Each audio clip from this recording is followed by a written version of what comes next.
As we've already established, I love superfluous video game art, by which I mean tangential art that most people don't pay much attention to, like instruction manual art, disc art, which I've covered before, and our subject today.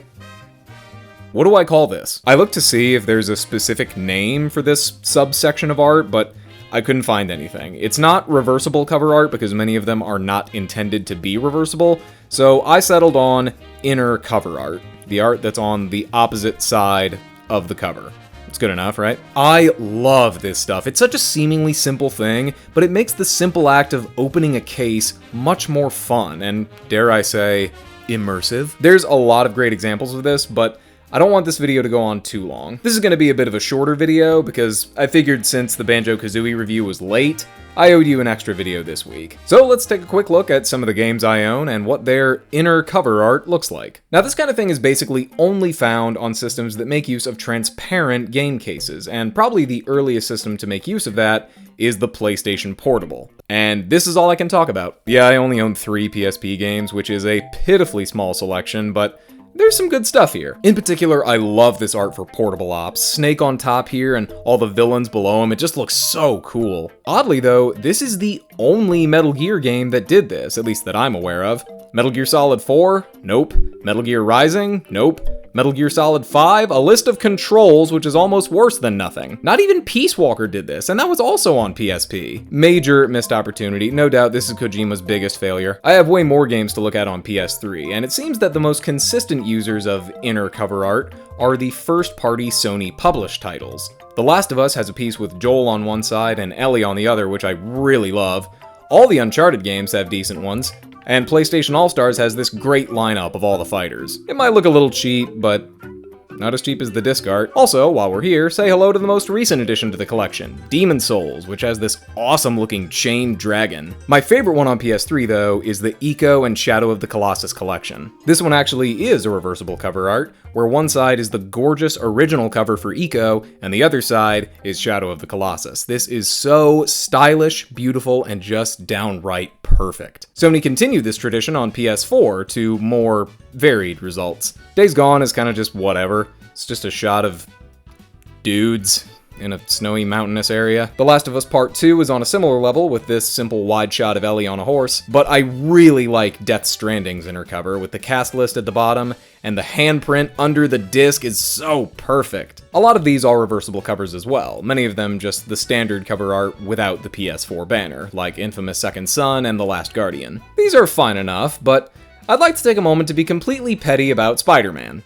Again, this is also meant to be a reversible cover, and this is a fine image of Spidey swinging between two buildings, and in fact they use this same image as the cover for the soundtrack. I like the image, but I like this a million times more! Just the white spider logo on a red background looks so clean. I honestly wish this was the standard cover art. It would be a killer reversible cover, but it's not. If you reverse it, this white spider logo will be on the back, and this random shot of Spidey becomes the front cover when it should be the back. This makes me unreasonably upset. It does not matter at all, but it is such an easy fix. Just swap the photos. Just put this one over here and that one over there. Ah! But now we get to basically the entire reason this video exists, the Nintendo Switch library. The Switch is an endless goldmine of stellar inner case designs, and I can assure you, that is the first time that anybody has ever said that sentence. Almost every game in my Switch library has art on its inner sleeve, which I absolutely love to see. It shows that publishers care about this tiny little aspect of box art design that I am sure less than 1% of players care about or even notice. Honestly, if I could, I would just spend the rest of this video going through every game in my collection, but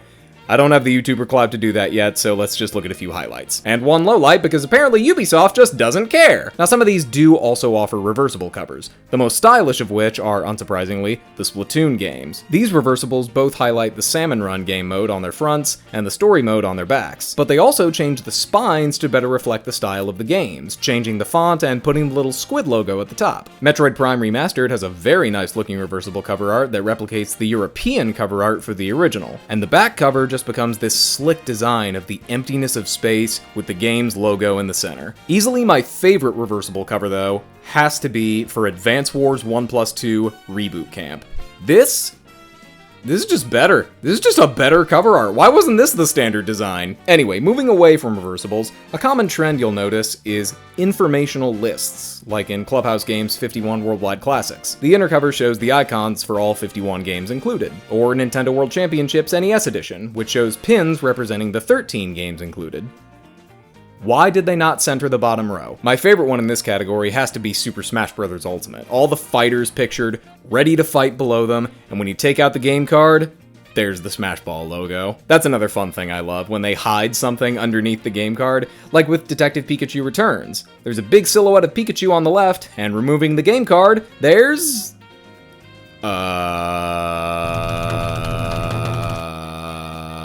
Applin. Luigi's Mansion 2 HD hides the Polterpup, Animal Crossing New Horizons has a Nook logo, and I don't know if it's intentional, but Another Code Recollection hides a photo of baby Ashley under the game card. My favorite is this one.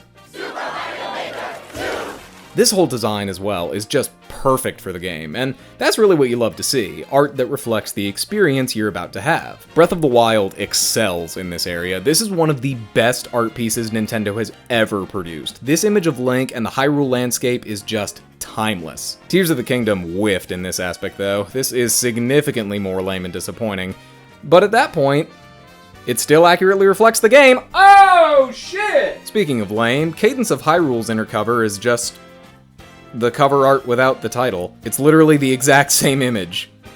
Lame. The Xenoblade Chronicles 2 expansion has a really great one though. It's a shot of the main villain Malos overlooking the city of Oresco. I do love a good landscape shot. Which means I also love the inner cover for Skyrim, the Dragonborn standing on a cliff overlooking the land.